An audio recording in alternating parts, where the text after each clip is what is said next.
Hi, my name is Shari Doherty, and I'm a lady in red, in Act 2 of my career and living my best life. My perspective on life and behaviors have been governed by who I was as a child, who I became, and who I am still striving to be. People my age are beautiful, bold, confident, and full of wisdom, and truly, the encore of the story of your life is still when the best songs are yet to be sung. My mission in this podcast is to shine the spotlight on people like me, have real conversations about reinvention stories, and inspire you to continue to follow your dreams regardless of your age. I'm doing it for Daisy. Who are you doing it for? Good day, and welcome to today's episode of the Encore Podcast. Today, I am delighted to have with me my friend and colleague and peer that I often collaborate with, Mr. Carl Richards. He is the CEO of Podcast Solutions Made Simple. Welcome to the show, Carl. Shari, it's a pleasure to be here. I'm excited to dive into our conversation today. I am as well. I really enjoy the conversations, to be honest, where I don't know the full story because I'm listening as intently as our listeners are, and I don't know your full story. I think I know lots about you, and I know you today, but I don't know young Carl, and I don't know the twists and turns that your life has taken. So I am very intrigued to hear your story. If you will, can you share with us who Carl is? So, what was your childhood like? Where were you born and raised?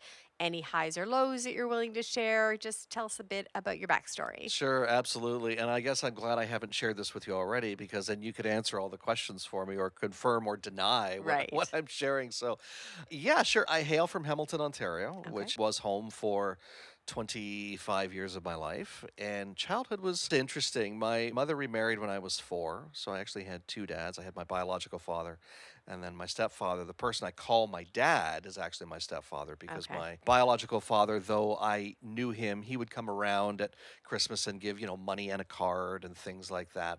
My mother had full custody of us. And these are things I find out later, of course, as an Right. adult. My mother had full custody, and once she met my stepfather, my biological father sort of backed off, realizing that she's met another man, they're in good hands, and now he's also now with another woman, and it was just an opportunity for the two of them to part ways, but still realize that, okay, I do have biological children, Right. and see them from time to time. So I never really had a relationship with my dad. If Okay. there's one thing I wish I did have, it was a relationship with my father. But I Okay. never knew him other than dad on a card, Right. birthday and Christmas. That's all I really know of my dad. When I was a kid, I stuttered. Interesting. That was a very traumatic thing. It's a story that I tell I actually tell it on one of my podcast episodes, but it's a story I tell when I'm speaking, when I've done speaker training. It's something that I will share with people if they're anxious speakers or have stage fright. It's one of the things that I will share and explain how I walked through that. But it was so bad that I couldn't get 3 words out or 4 words out without stammering. So my parents would say, Carl, stop and start again. And they really were trying to help me, but they didn't know what they were doing. They weren't speech therapists. Right. They were just going by what, the doctor had said to try and do. So it eventually led to me stopping speaking altogether, except for those moments where, and Sherry, I know you can remember those moments in school where the teacher would say, okay, Sherry, it's time for you to stand up now and read, a paragraph or whatever in front of the class. And for the average person, that's terrifying. For me, it was like a horror story because, you're reading something out loud, you're stuttering in front of all of your classmates and your friends. And kids, God love them, but they laugh at Oh, they're everything mean. that sounds funny. They're Kids- some of the meanest people on the planet. For sure. Kids are mean. They're cute, and I love my nieces and nephews and stuff, but certainly when you're in that place. So it was very traumatic for me, and it wasn't until I was about 12 years old that my parents said, you know what?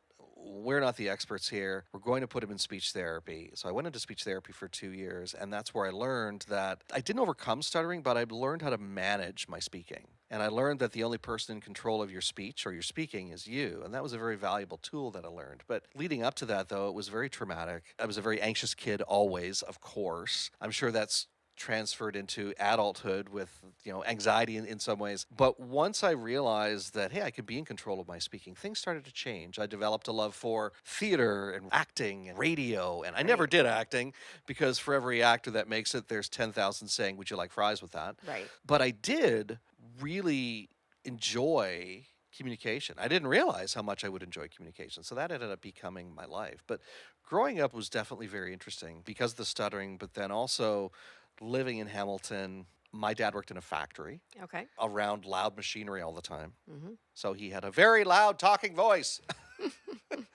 He didn't realize he was talking that loud. So that could be very anxious too, or very intimidating for a kid who already stutters Right. when you hear those loud, booming voices.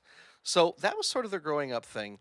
I had a great childhood. We went on vacation every summer. We actually vacationed in Prince Edward County in Wellington. So I knew this area Right. before I even moved to it. We would go to Fort Henry.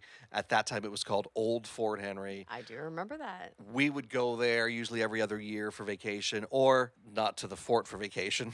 Be a vacation for the parents, right? If they Right. put you in the barracks or whatever. But that would be part of the vacation. Every other year from that, we would go usually to Upper Canada Village. One year we went up to Ottawa. There were a lot of opportunities from that. We never traveled overseas, never did any larger vacations to Disney World or anything like that, but always had that, cottaging experience on the water. And it's something that I still love today Oh, is to be yeah. on the water. So, yeah. That's great. Okay. So, what about your building years? Did you go to university, start a career, fall in love, have kids, any of those kind of things, get divorced? All those things happen to people. And, I know you had a twisty turny career as well, which was very successful. So, we'll get there. But what were the building years like? I did some of those things, absolutely.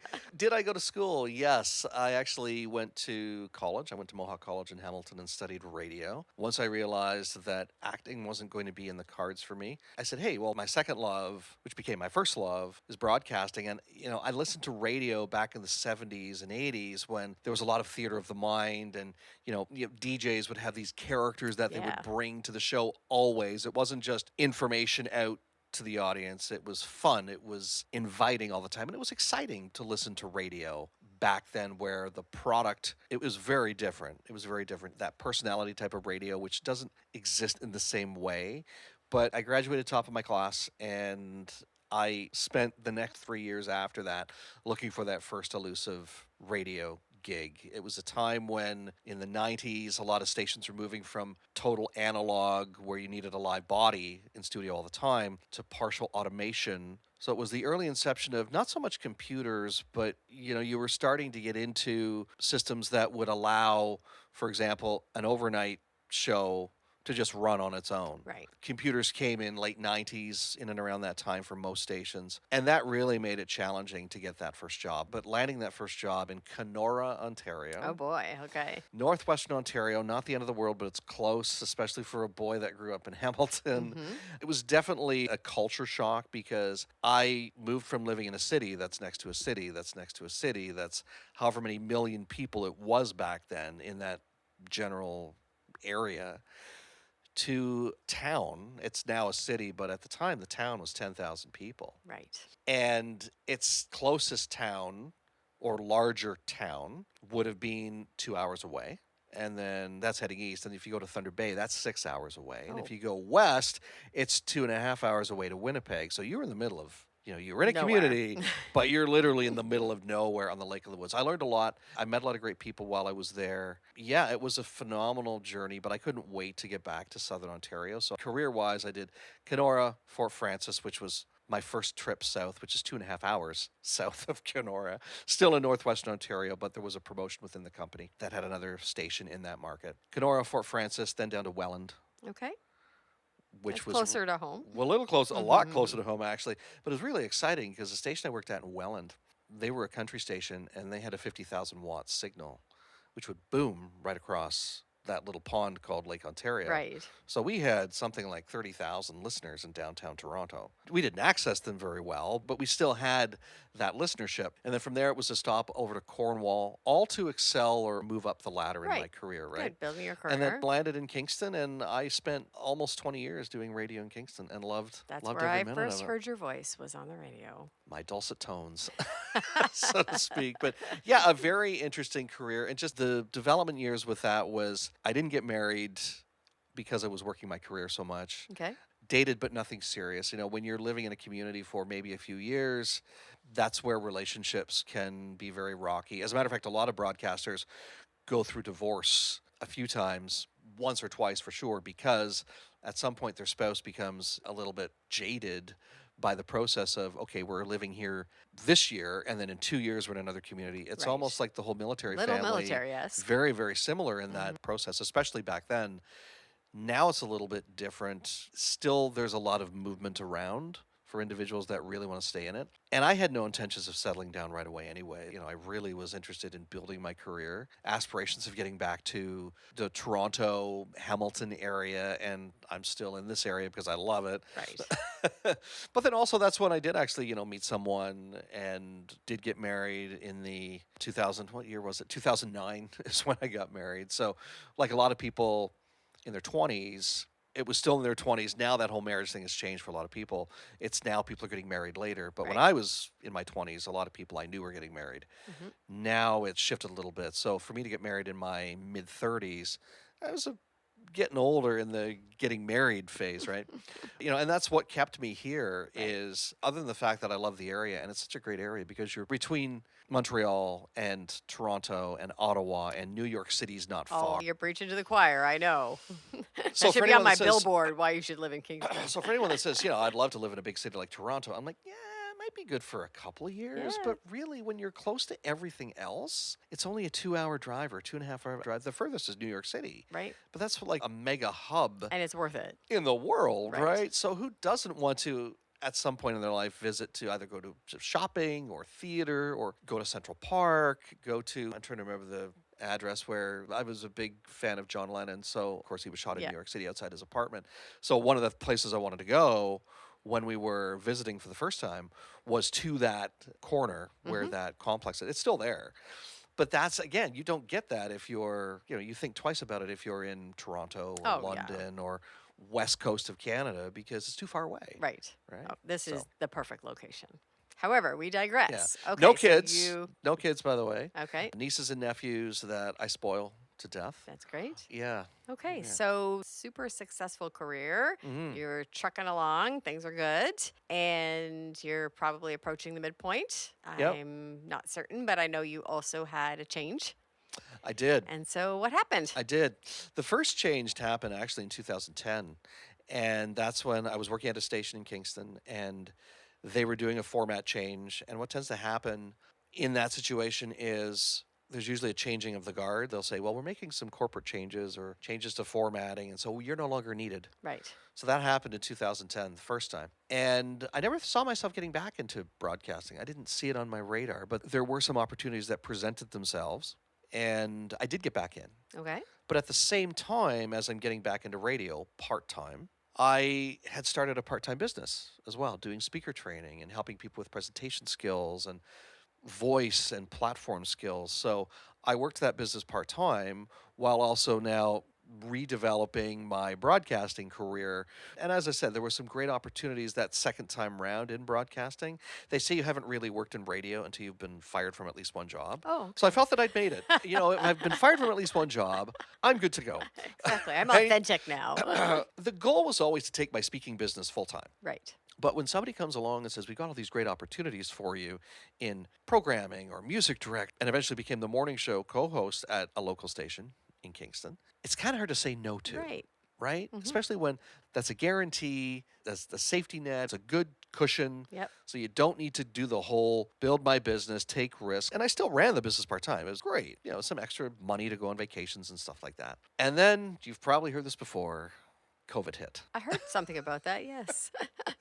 And that's when, every industry, except for maybe industries that created PPE, were turned upside down, including broadcasting. Advertising revenue across the board was down 70% because a lot of local stations rely on local advertisers Yeah. and they're shuttered. They're completely shut down.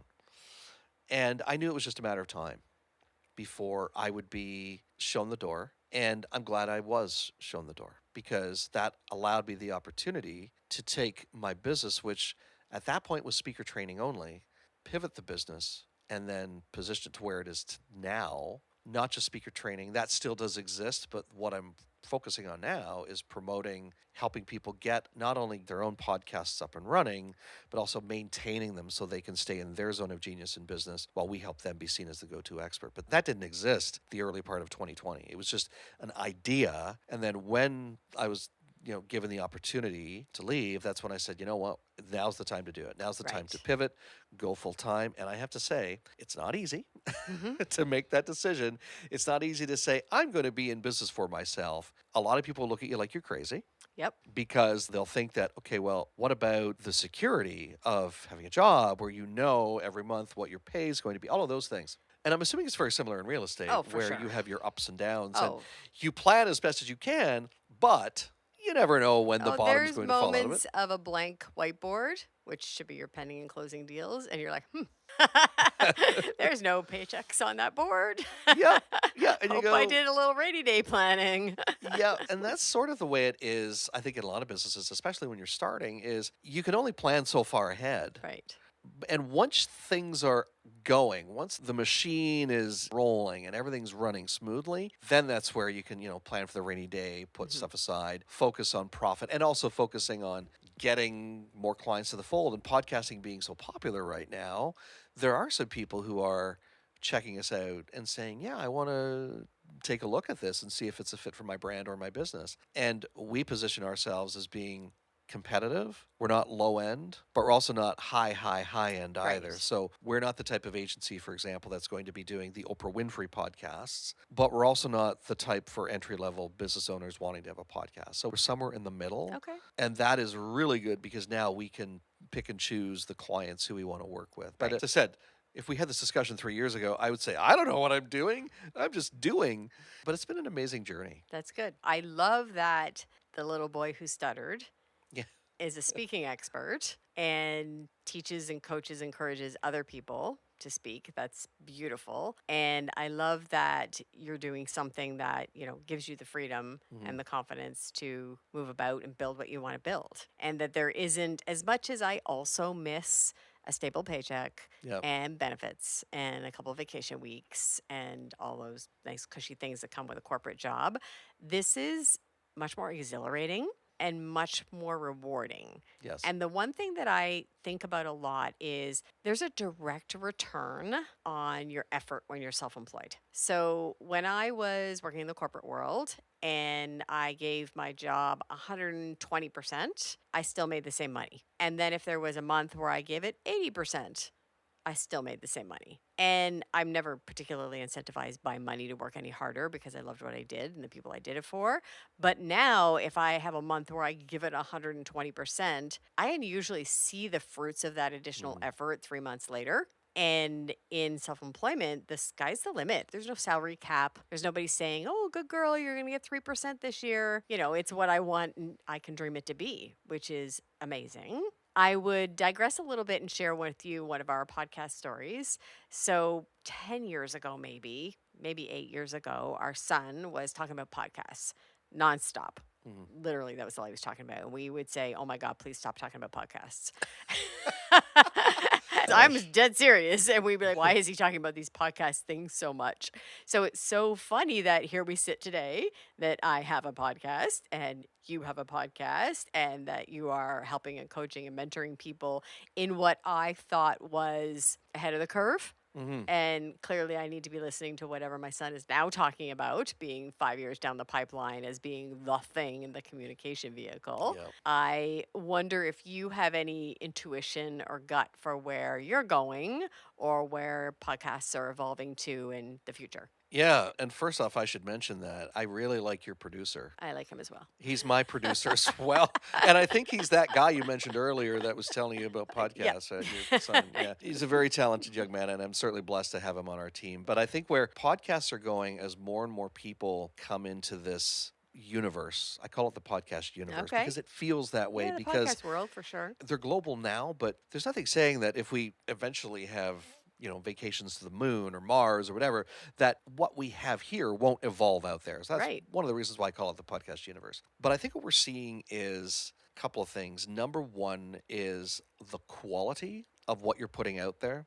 Not you personally, but No, what everyone is putting people. out there. Yeah. People want that. People want that quality. People will turn off a bad podcast that doesn't have the conversational value or the interest level or even the audio or video is bad, people are critical. We say we're not, but we really are. Because I know people who listen to podcasts and they'll say, I will not listen to that show because of the X, Y, and Z. It could be the audio, it could be there's dead space, whatever it is. So that is one thing that is continuously, I think, going to level up. I think AI will play a role, but I don't think AI will replace certain aspects of the podcast industry because I think that AI is still, number one, it's still very new. And when AI takes over, it's kind of like the movie I, Robot. When the robots take over, we're done. So if AI completely takes over or, eliminates agencies like mine, that's a bad thing, I guess.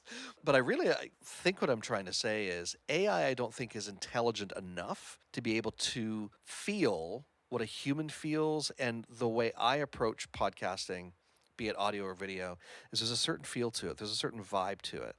And when I work with, for example, my producer, who obviously I've admitted is your son, when I work with him, we talk about, do we need to leave those three ums and ahs in or can they be taken out? And I know that sounds very like we're separating fly poop from pepper kind of thing, but that's the feel that you don't get from AI. AI just Right. eliminates, Robotic. cleans Right? it up, Yep. but it doesn't have that same feel. It's just like, automation has allowed the auto industry to expand rapidly over the last, whatever it is, 100 years. But you know what? There are still some companies that will manufacture their vehicles or aspects of their vehicles manually. They still build them manually, right? We're talking high end cars, not the ones that you just go and purchase off the street kind of thing. So that's one of the areas, or a couple of the areas, where I think that podcasting is going. I also think that we're going to see more people in the podcasting space because this is where that know, like, and trust factor exists. Right. It's sort of like if you go back 30 years, if you were on the speaking circuit, you needed a book. And to some degree, people still write books, publish books, Yep. and they still use that as a, hey, I'm an expert and here's the book I've written. Right. But now, for the younger generations, Gen Zs, Gen Ys, they're already looking for you online. They're looking for that social proof, that know, like, and trust factor. They're Yep. looking to see that you're the real deal online. And a podcast is going to continuously challenge us to be seen as that expert. So I think that we'll see more people adopting podcasts as part of their marketing plan because it'll be almost a case of if they don't have a podcast, it'll almost feel like they're not in business. Right. Much like websites were. Well, in my industry, as much as there's pros and cons to social media, if somebody said to you, oh, you should check out Shari the Realtor, you're going to look me up on Instagram or look Yep. me up on Facebook as the first easy go to thing to do. Yep. And if I'm not there, I don't exist. Yep. And that's just a fact. Also, if people have to dig any deeper, they're not going to do it. You got it. And almost a website is a little old school. Like, I Yeah. have a website, it's lovely. Do I have a ton of traffic on it? No, but it's lovely and it's there for the people who choose that medium. But definitely my socials get much more engagement. And this podcast isn't about my business in that way per se, but it is a little bit of know, like, and trust because now people know me apart from Shari the Realtor. Yep. And know my name and know that there's more to me and my backstory and things like that. And I like when you were talking about the know, like, and trust because you have to be authentic. And I don't want to be perfect. And I know sometimes when I make even a social media video, I stutter or I bumble or I roll my eyes or I do something silly. I leave it because being too curated and too perfect makes you not relatable. And I would share with you, and I'm curious about this from your podcast perspective. I do every so often a solo episode. Mm-hmm. One of the one I got the greatest feedback on was one where I was being pretty transparent and saying I was feeling blue. And anybody who knows me knows that I'm generally upbeat, positive, happy, enthusiastic, a good energy to be around. That's my goal, and that's what I'm trying to put into this world. But there was a period where I was just feeling a little off. And so I decided that I was going to share it. And I had so many people reach out to me and say, oh my God, Shari, I feel that way every day. You're not alone, sister. Just push through. This is normal part of, I don't know, life, aging, family, cycle stuff, And it really did hit. And what I took from that is I need to be more honest because I think particularly in our generation, everything was private and proud. And we didn't admit that we had problems. They were behind closed doors in our household and we didn't talk about it.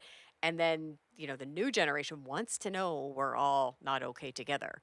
And so being a little bit more vulnerable and admitting, yep, there's sometimes even happy Shari is blue or feels off or whatnot was really good. If you were talking to someone who today was thinking about starting a podcast, Yep.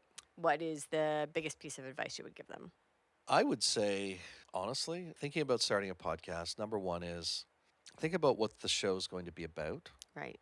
right? I think a lot of us get into this space, or as we approach the podcasting space, we go, okay, I'm going to have a podcast, but we really don't think through before we do. And I think that's why there's so many podcasts out there that are in what we call podgatory. About 40% of them, I like that. yeah, it's true. It's about 40% of them have basically been abandoned. And in some cases, there's no fresh content for the last 20 years because they've been produced by people that have said, okay, I'm going to do a podcast. And they do a couple of episodes and go, oh, this is too much like work.